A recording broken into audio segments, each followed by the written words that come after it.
Sí, ok. 10, 15, 20, 25, 30, 40. Ok, sí. Le recordamos a toda la prensa a favor de tener su teléfono en modo silencio. Y si va a contestar alguna llamada, sea fuera del recinto. Muchas gracias. De igual manera, les pedimos no utilizar las frecuencias 550, 560.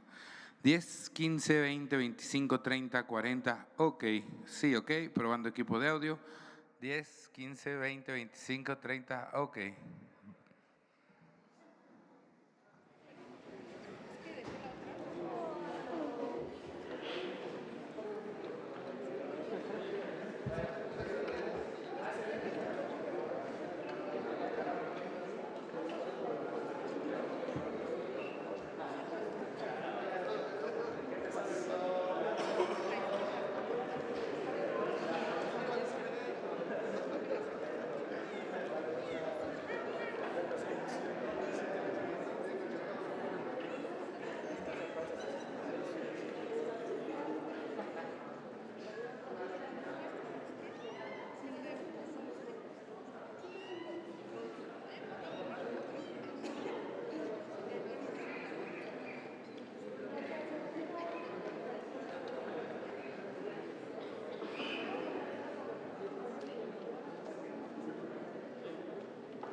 Vamos a explicar básicamente lo de la misión que se envió a Estados Unidos para la compra de carros tanque y poder distribuir combustible de esta manera, quitarle presión a los ductos, poder cerrar, abrir los ductos de acuerdo a lo que convenga, tomando en consideración abasto y tomando en consideración el que no haya tomas clandestinas, que no haya robo y que se garantice también la seguridad de la gente.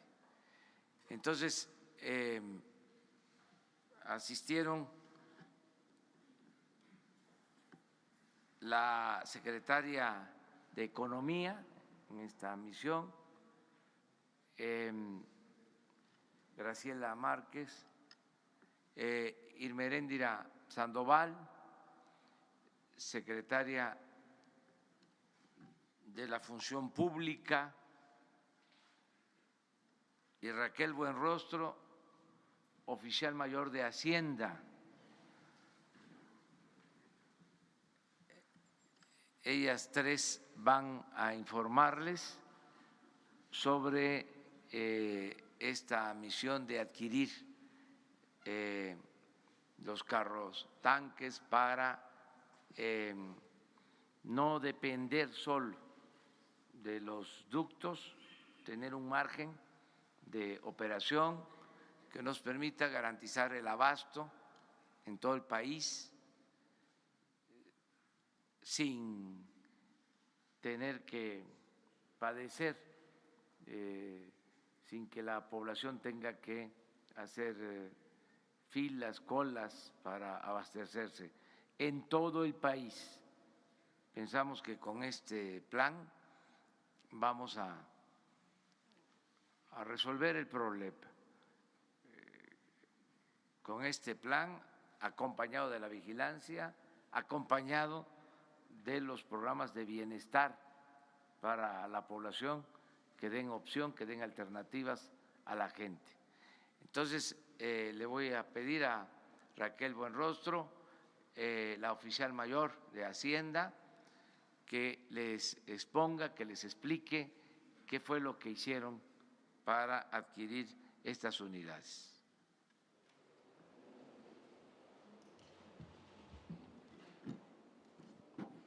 Gracias, presidente. Buenos días a todos. Bueno, como ya se les ha venido informando en varias de las reuniones por el presidente, se designó una comisión que está formada por la Secretaría de Economía, la Secretaría de la Función Pública y la Oficialía Mayor para adquirir las pipas. Ante la urgencia y necesidad que teníamos como gobierno de atender el problema de abasto de combustibles, eso justifica plenamente una adjudicación directa. Sin embargo, la decisión que se tomó fue hacer un proceso más competitivo, que se tradujo en dos acciones muy importantes. Nos pusimos en contacto con la Asociación Nacional de Productores de Autobuses y Tractocamiones Nacionales, pero también con la Asociación de Fabricantes de Autotanques de Estados Unidos. Además, se invitó vía remota a la participación de empresas de otros países. Por eso se decidió que la reunión fuera en Nueva York para que tuviéramos un poder de convocatoria más amplio. De ese proceso obtuvimos la determinación de ofertas que se pujaron en dos sesiones. Por lo tanto, obtuvimos ahorros significativos y más competitivos. El resultado final, cabe mencionar que fuimos acompañados también por personal técnico de Pemex y también por personal de Triple I Servicios, que es una empresa filial de Pemex, a fin de que ellos nos ayudaran con toda la determinación de todos los requerimientos técnicos y a evaluar técnicamente las ofertas. Del proceso que se concluyó el día de ayer, llevamos un avance de una de una celebración de memorandos de entendimiento de 671 autotanques, equivalentes a 140,000 barriles diarios, por un monto de 92 millones de dólares americanos. Los primeros autotanques, la siguiente, por favor. La siguiente, por favor. Los primeros autotanques llegarán el 1 de febrero, son 50, el 8 de febrero otros 50 y progresivamente el resto de los autotanques. En el cuadro se puede observar cómo vamos a estar abasteciendo los 671 autotanques desde la siguiente semana hasta el 29 de marzo. Eso es todo. Bueno, como comenzamos un poco tarde porque se prolongó la reunión de seguridad, ya abrimos la sesión de preguntas y respuestas. A ver, atrás, pues.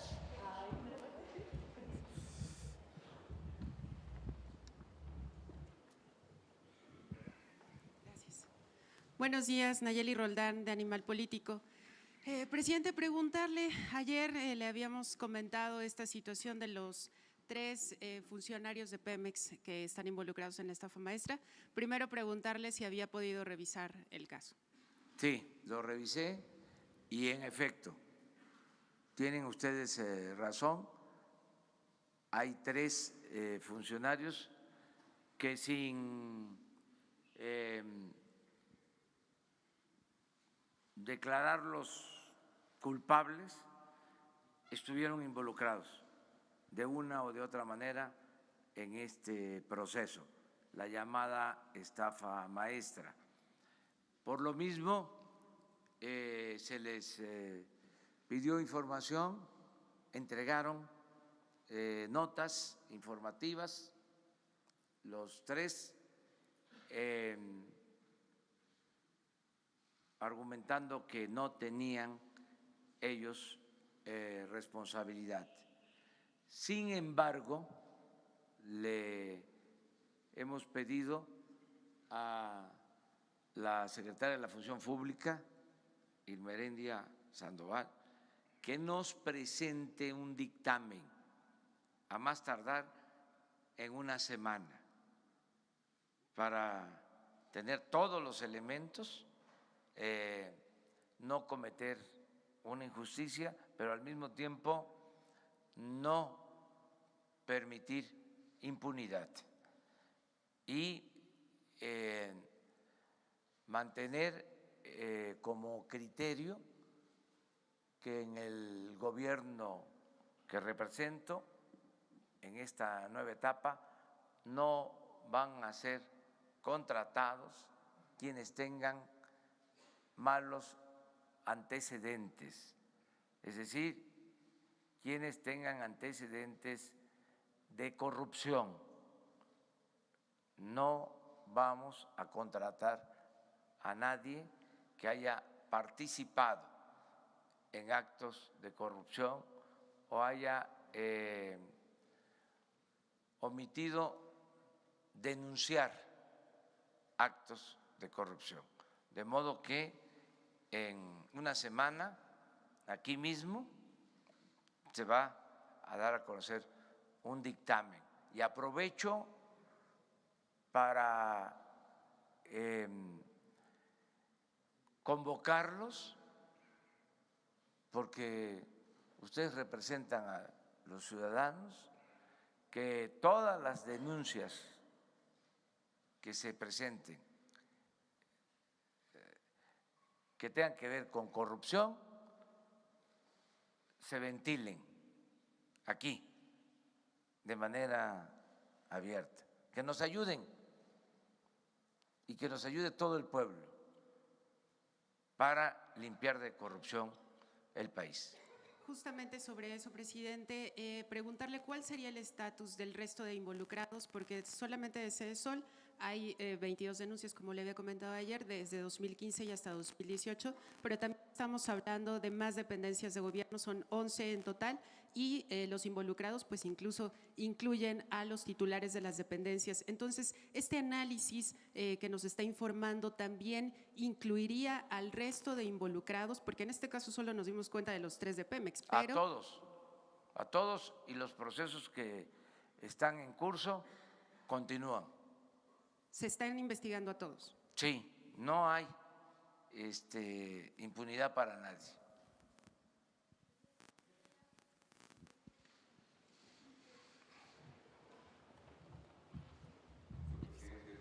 El micrófono. Luis Flores, de Noticias El Agro del Estado de Guerrero. Queremos saber sobre el Plan Nacional de Desarrollo, cómo va el avance, tienen hasta fines de abril para presentar, ese es uno. Segundo, si es posible que el señor secretario de Agricultura podría explicarnos pormenorizadamente, en el caso particular del Estado de Guerrero, sobre el fertilizante, el programa presidencial de fertilizante para Guerrero 2019, ya que se asignó 650 millones de pesos, cuando este programa de fertilizante gratuito en Guerrero viene desde hace 20 años con 1.200 millones de pesos. Hay una inquietud de los productores. Y también la otra es si es posible que en el ejemplo que usted está dando de dar conferencias todos los días, de lunes a viernes, por lo menos una vez a la semana, pudieran los señores delegados federales pudiera dar también un informe sobre qué está haciendo o cuáles son los programas y proyectos que tiene el gobierno federal en cada una de las entidades.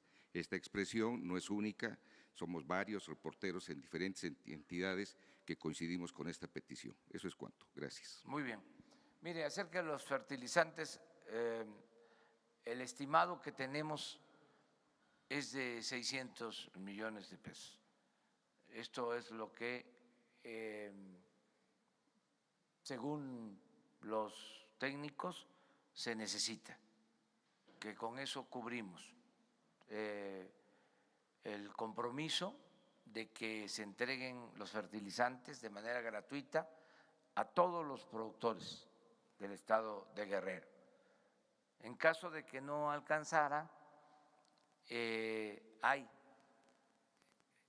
recursos adicionales, pero pensamos que con lo autorizado va a resolverse la demanda.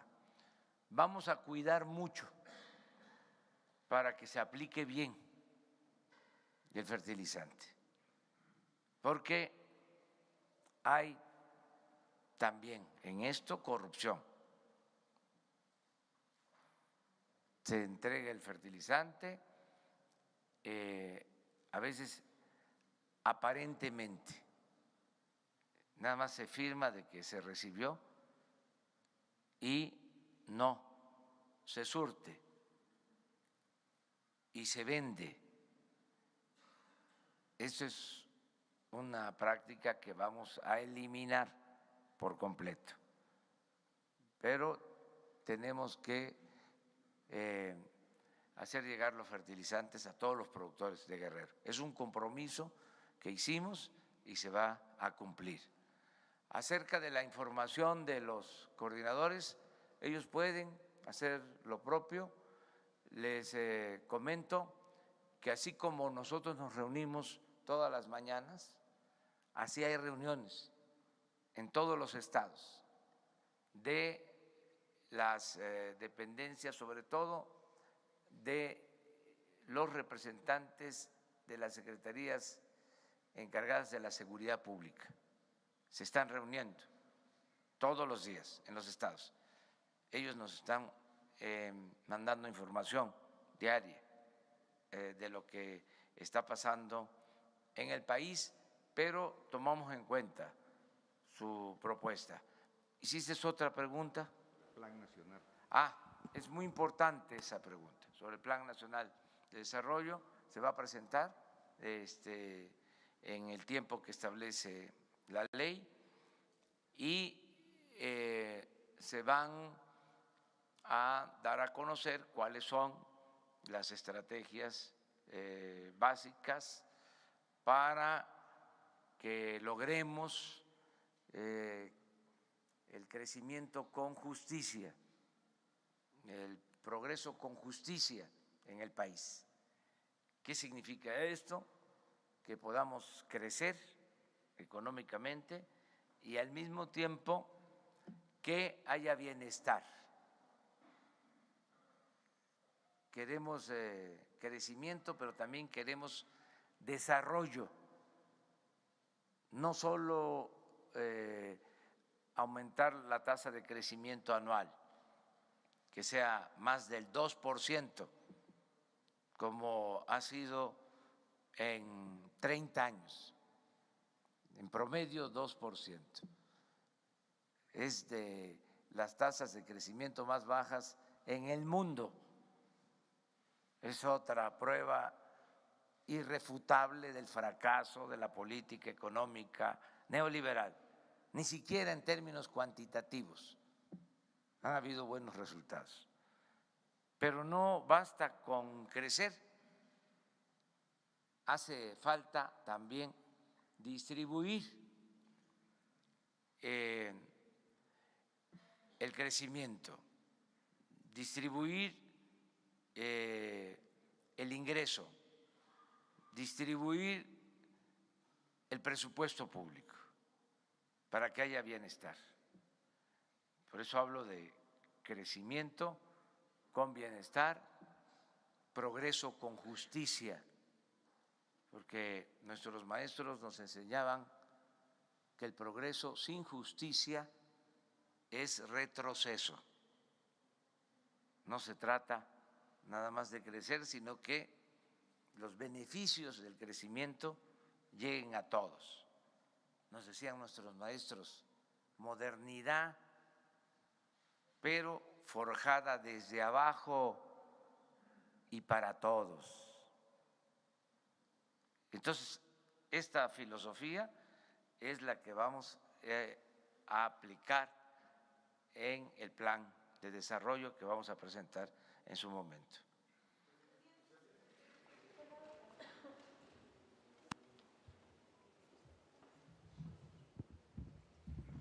Buenos días, presidente. Vicente Serrano, de Sin Censura, desde Chicago.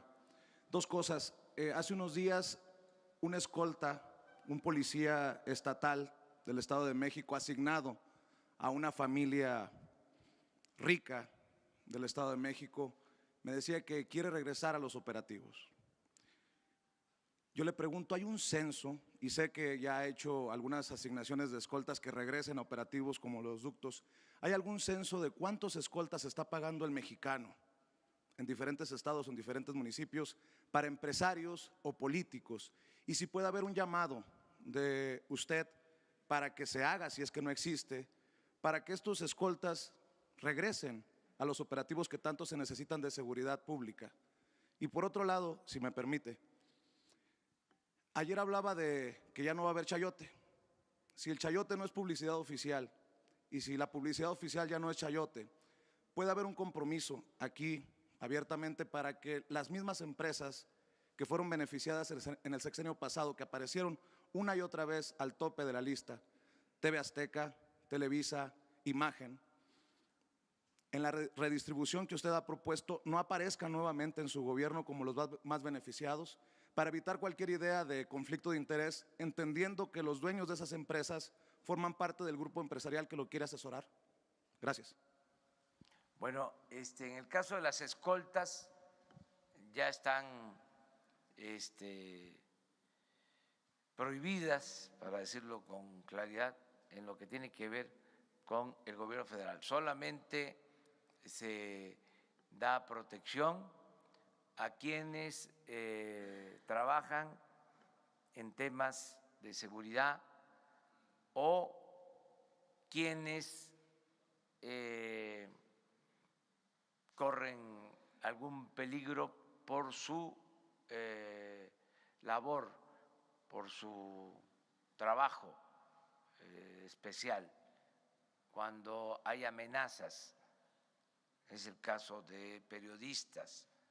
Ahí tenemos que mantener la protección. Pero, señor presidente, perdón por interrumpirlo, en el caso de esta escolta que me llama desde Eso es el Estado otra de México, cosa. ¿Cómo hacer para que no se sigan pagando escoltas por el pueblo para empresarios? Eso en el caso del gobierno federal ya no existe, pero puede ser que se conserven en el caso de los gobiernos estatales, de los gobiernos municipales. ¿Qué puedo yo hacer?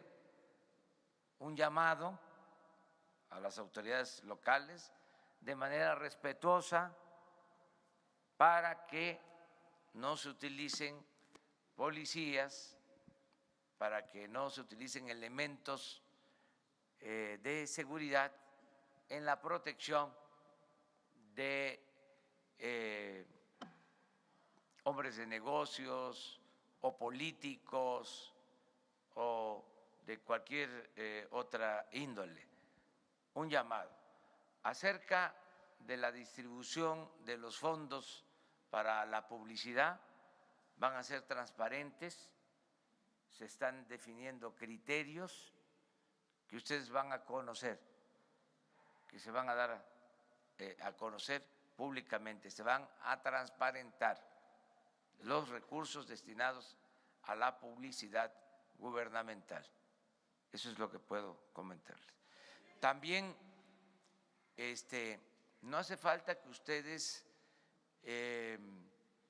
me den nombres de autoridades, que ustedes lo hagan aquí por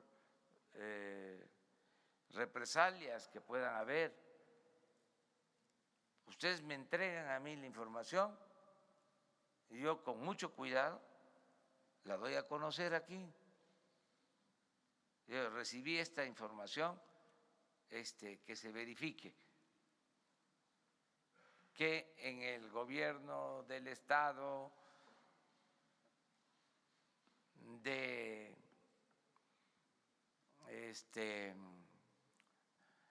Francisco J. Mújica, ¿no?, que admiro tanto al general Mújica, o en la presidencia municipal, ¿no? Está pasando esto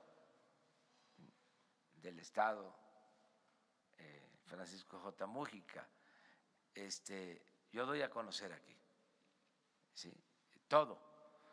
Esto va a ayudar mucho. O sea, por ejemplo, ahora con lo del combate al robo de combustibles, ya aumentaron las denuncias, las llamadas, el aviso de las comunidades, de la gente que nos está apoyando. Eso es muy importante.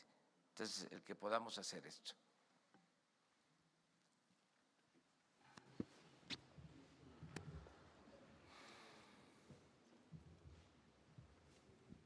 Buenos días, señor presidente. Su servidor Carlos Pozos, de Líderes Mexicanos y Petróleo y Energía.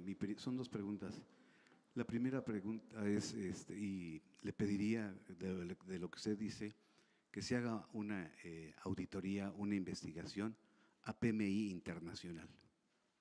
Va a encontrar muchas cosas. Pemex, el huachicol, apenas es la punta del iceberg. Es un cáncer, una metástasis en Pemex, señor. Hablaba ahorita de fertilizantes, bancos, hospitales, todo Pemex, señor presidente. Mi segunda pregunta es, usted como presidente emanado de la izquierda mexicana, ¿se ofrecería a dialogar con Nicolás Maduro? Si lo ha hecho, y preguntarle si ya leyó usted los artículos 223 y 350 de la Constitución de Venezuela. Eso es todo. Muchas gracias. Acerca de lo primero, pues vamos a limpiar de Pemex de corrupción, y la Comisión Federal de Electricidad y todo el gobierno, Vamos poco a poco. Algunos dicen que con mucha prisa. Pues no, es que tenemos mucho trabajo que hacer en esa materia.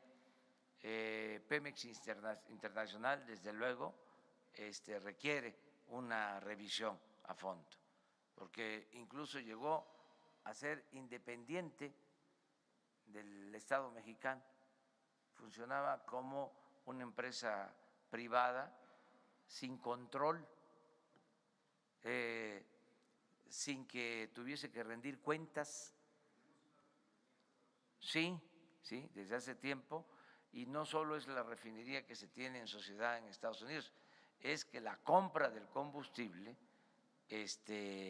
no se transparentaba, y eso lo vamos a hacer, vamos poco a poco.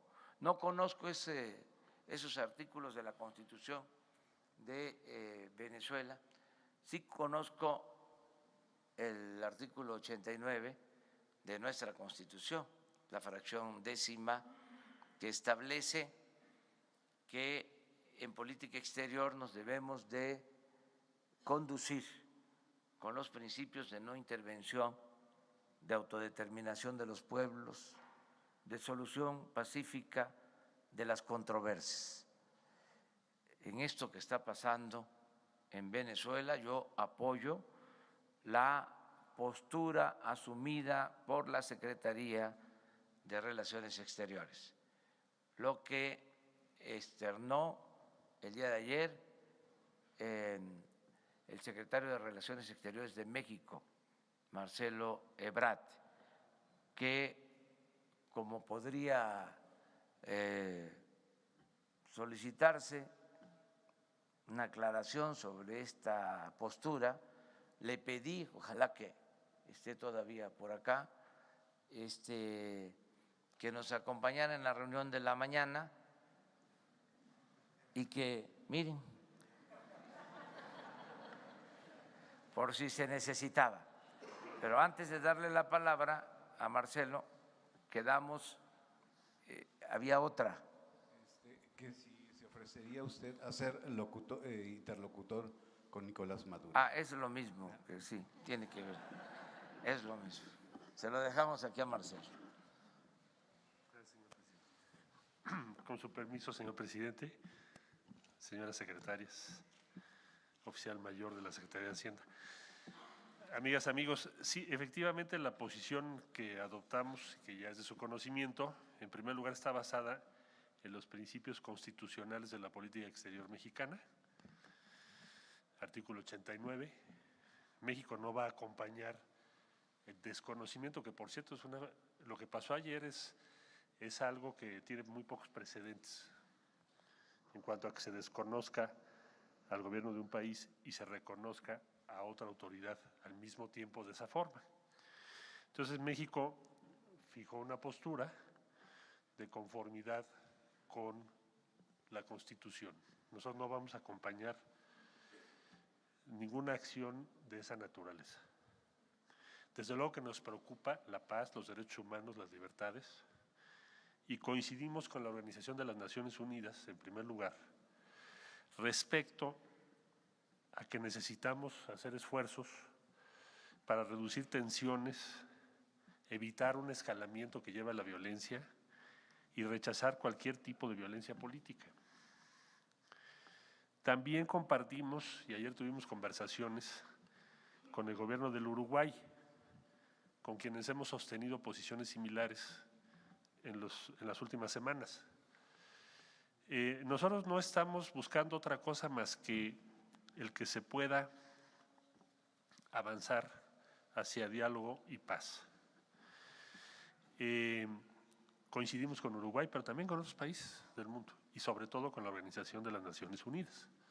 Entonces México va a seguir esa postura, en síntesis, no intervención y disposición a contribuir con nuestro granito de arena a cualquier proceso que lleve a paz y diálogo.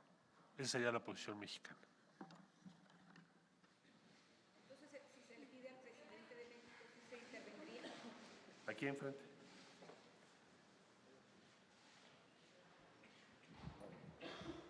Sí, Juan Pablo Espineto de Bloomberg News. Respecto de ese punto, justamente, en el comunicado de ayer, la Secretaría dice que está en sintonía con varios organismos, incluyendo a la Unión Europea. Sin embargo, la Unión Europea fue bastante más explícito en el comunicado de ayer. Ellos piden elecciones libres y creíbles en Venezuela. Preguntarle entonces si ustedes están de acuerdo con ese punto.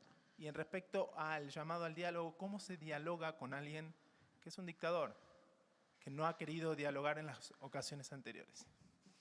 Bueno, yo le diría que vamos a tener diálogos en estos días con varios países de la Unión Europea, pero el punto esencial es que buscaríamos varios países del mundo, o coincidimos, para empezar la Organización de Naciones Unidas, que nos representa a todos, coincidimos en que cualquier paso que pueda llevar a diálogo y finalmente paz es algo que vale la pena. Hoy sería muy rápido, muy pronto, para poderle yo dar a usted detalles de las posiciones de toda la Unión Europea. Por cierto, estaban ayer recabando información también, igual que nosotros. Entonces estaremos informando los próximos días qué evolución tiene, pero por lo pronto la disposición mexicana es esa. Por favor. Pedido de elecciones. Vamos a ver, no sé todavía en qué consiste lo que ellos están pensando. Lo voy a consultar con ellos. Nadia Sanders de México.com. Preguntarle, canciller, el personal diplomático mexicano en el país, en Venezuela, ¿qué acciones están tomando? ¿Cuántos mexicanos hay en Venezuela? Si hay alguna situación de riesgo en el país. ¿Y cuántas horas o días define usted que serán definitorias en el destino en el país, la situación en este país? Mire, México tiene, como usted sabe, un encargado de negocios, ya tiene tiempo así. Fue una disposición que se tomó en el gobierno anterior. Entonces tenemos nuestra representación diplomática abierta, funcionando para atender a todas y a todos los mexicanos que lo necesiten, así como para representar a México en ese país.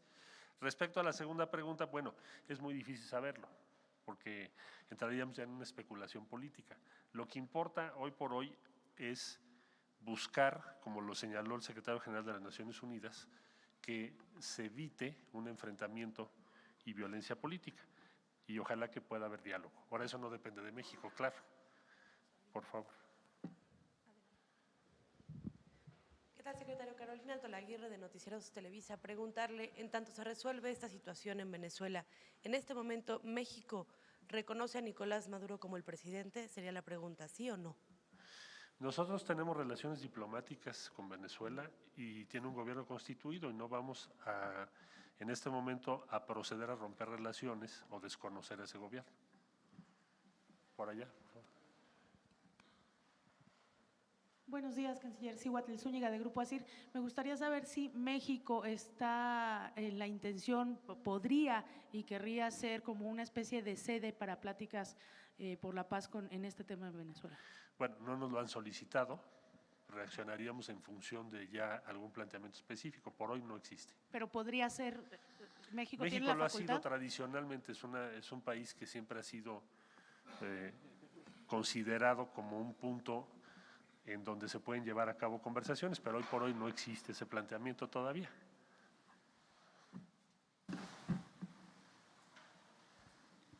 Buenos días, canciller. Mariana León, del Financiero. Preguntarle, ¿ustedes tuvieron alguna especie de comunicación ayer con el gobierno de Venezuela, con el gobierno de Nicolás Maduro?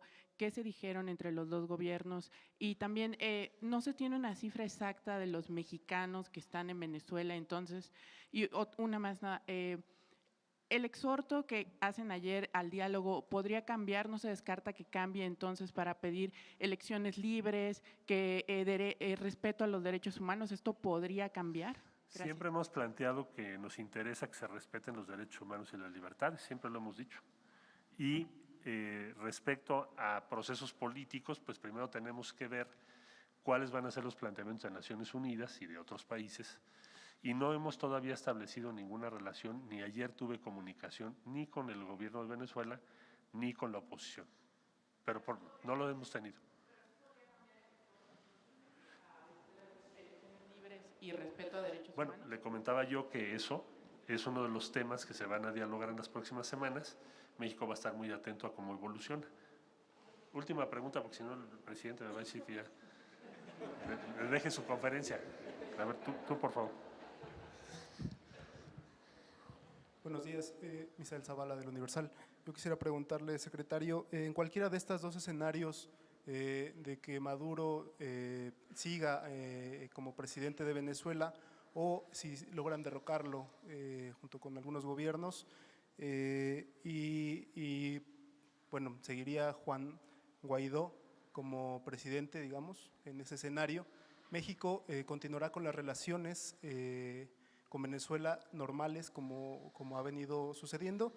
Y también para el presidente, no sé si me pueda contestar una pregunta, la Secretaría de Energía tiene abierta una investigación por la adjudicación de 3 empresas, a contratos a 3 empresas de las plantas de hidrógeno de las refinerías de Tula, Cadereyta y Madero.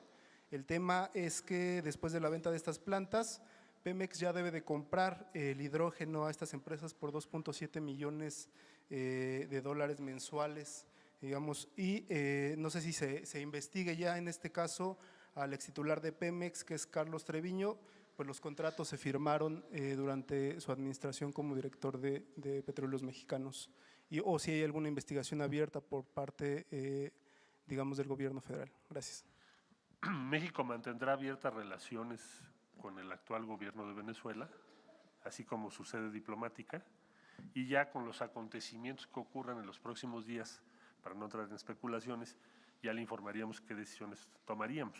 Hoy por hoy la decisión es esa, y segundo, tan nos preocupan libertades y derechos humanos que por eso pensamos y exhortamos a que haya un diálogo inmediato, que evite una escalada de violencia, como bien lo señaló el secretario general de la Organización de las Naciones Unidas, con quien coincidimos. Muchas gracias. Bueno, en materia de política exterior, apego a los principios constitucionales, que por algo están vigentes. Es parte de la historia de la diplomacia mexicana, que siempre ha sido ejemplar, reconocida mundialmente, la diplomacia de México en momentos difíciles. Para no equivocarnos, lo mejor es ceñirnos a lo que establece la Constitución y poder conjugar en armonía 4 principios básicos que están en la Constitución sobre esta materia. No intervención, autodeterminación de los pueblos, solución pacífica de las controversias y respeto a los derechos humanos. De la conjunción de estos principios se desprende la actitud del nuevo gobierno de México en este tema y en otros. No es que estemos a favor o en contra, estamos por el cumplimiento de los principios constitucionales. Respeto absoluto, estricto a estos principios. Puede ser que a grupos, personas, gobiernos no les guste, pero eso es lo que establece nuestra Constitución y hemos protestado respetar esos principios constitucionales. Entonces, por ahí nos vamos a ir. Y no vamos a entrar en especulación no queremos confrontación, no queremos pleito, queremos llevar una relación de amistad con todos los pueblos y con todos los gobiernos del mundo. Acerca de la investigación por estas plantas, vamos a solicitar toda la información a la Secretaría de Energía y les vamos a dar a conocer en qué situación se encuentra esta compra, esta adquisición, este contrato. Me comprometo a eso. Mañana les damos ya una nota al periódico Universal sobre este tema.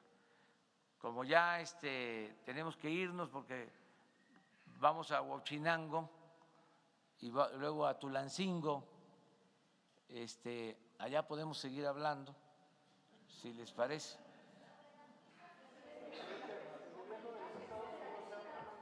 Sobre las pipas, sí. Es que el acto de Huachinango es a las 10:30 y hacemos como 2 horas.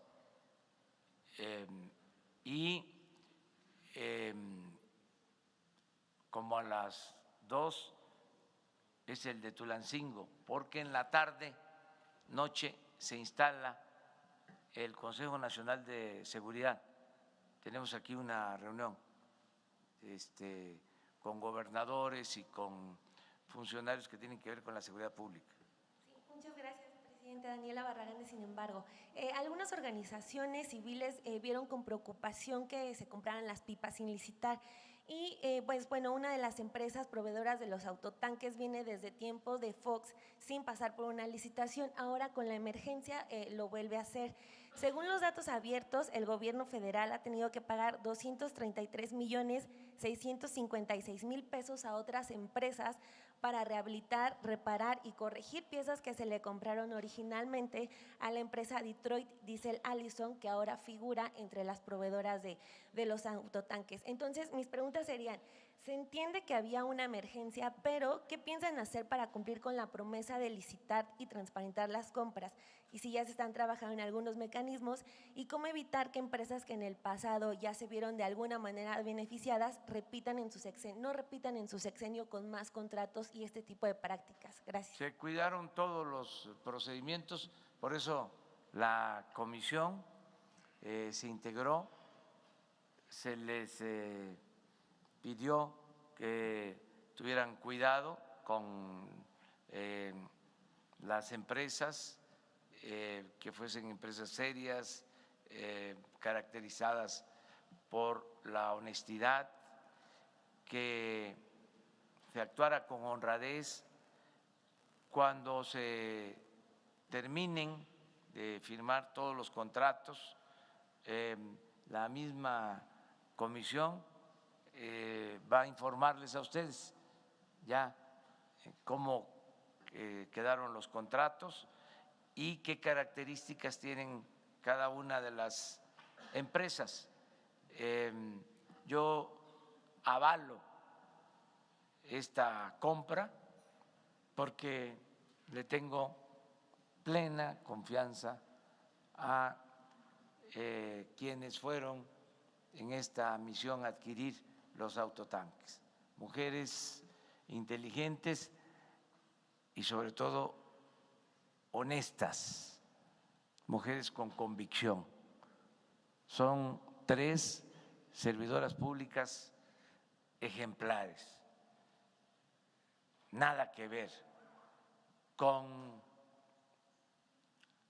malandrines que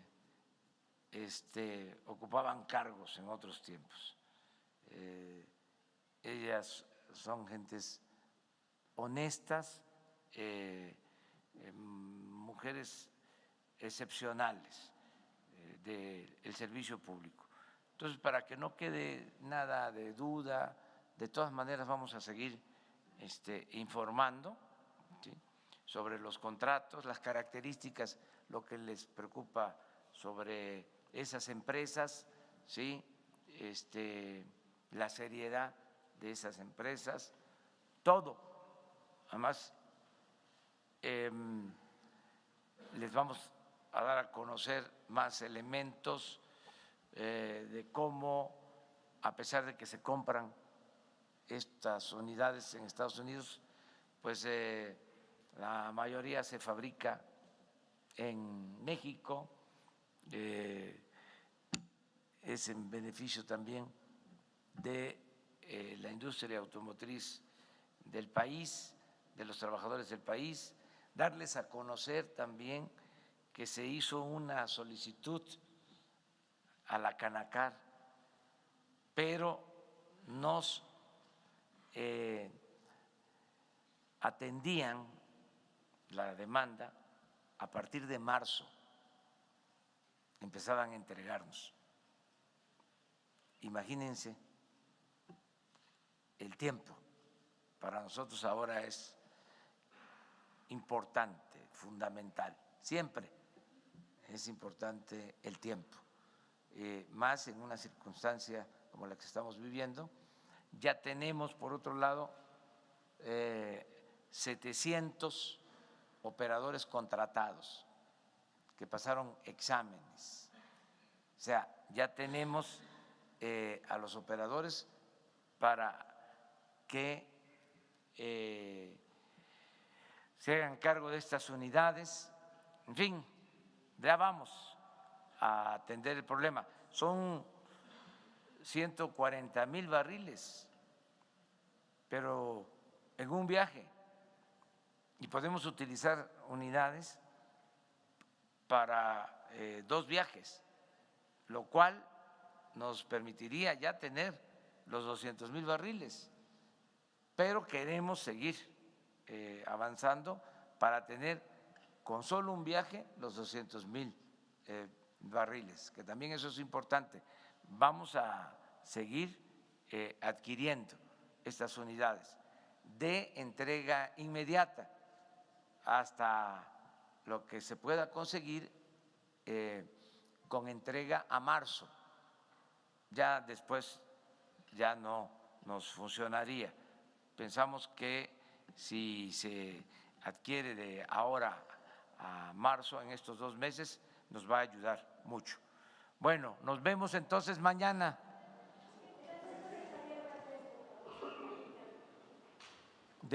Buenos días, Rocío Méndez de Noticias MBS. El día de ayer se reveló que es muy posible que a Javier Valdés lo haya matado el narco de Sinaloa. La familia le pide al gobierno de México que en particular se exhorte a la Fiscalía ahora que su Fiscalía encargada de delitos contra la libertad de expresión tome en consideración este vertiente. ¿Cuál es la exhortación? ¿Qué piensa usted, presidente? Pues le vamos a pedir a la Secretaría de Gobernación, Alejandro Encinas, que nos presente un informe y mañana hablamos de este tema de Javier, el asesinato de Javier, ¿sí? Y la investigación y la búsqueda de responsables y castigar a autores materiales e intelectuales de este crimen, a este periodista de Sinaloa. Gracias.